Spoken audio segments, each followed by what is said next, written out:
ازيكم عاملين ايه النهارده؟ هقول لكم على 3 حاجات استخدمتهم مع شعري وفرقوا معايا بطريقه حلوه جدا.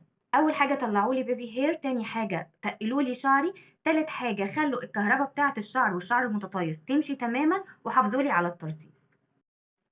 اول حاجه هي فرشه تدليك الشعر، والفرشه دي كويسه جدا لفروه شعرك علشان هي السنان بتاعتها سيليكون فمش بتضر فروه شعرك خالص، الى جانب ان انت تقدري تستخدميها مع الشامبو بتنضف فروه الشعر كويس جدا، وكمان لو انت عندك قشر بتنزل القشر ده، ولو استخدمتيها مع اي تونيك من التونيكات اللي انا كنت عاملاها على القناه هتساعد جامد ان هي بتنبت شعر جديد وكمان بتتقل شعرك.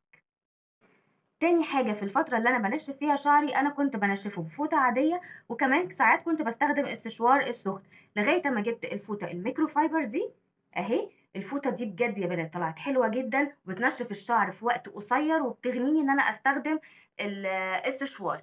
حمت لي شعري، خلت جزء كبير جدا من التقصف ما يبقاش موجود، نشفت شعري في وقت قصير جدا. أنا جايباها من أفريكانا، السعر بتاعها كان كويس وكمان كان عليها عرض.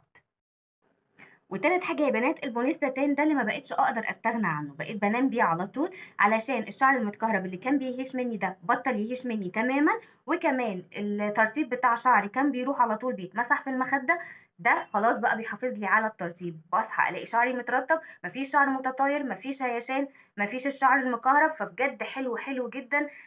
مش قادرة اوصف لكم جماله. بس يعني عيبه الوحيد ان هو بيحرر شوية، فهتستخدموه في الشتاء هيعجبكم قوي لانه هيدفي. بس كده ده كان الفيديو بتاعنا النهارده، يا رب يكون عجبكم. لو الفيديو عجبكم ما تنسوش تعملوا لايك وشير للفيديو في كل مكان، وسبسكرايب للقناه علشان يوصل لكم مني كل جديد اول باول. ولو عندك اي استفسار سيبوه لي في كومنت هرد عليكي اول ما اشوفه. شكرا لكم والسلام عليكم ورحمه الله وبركاته.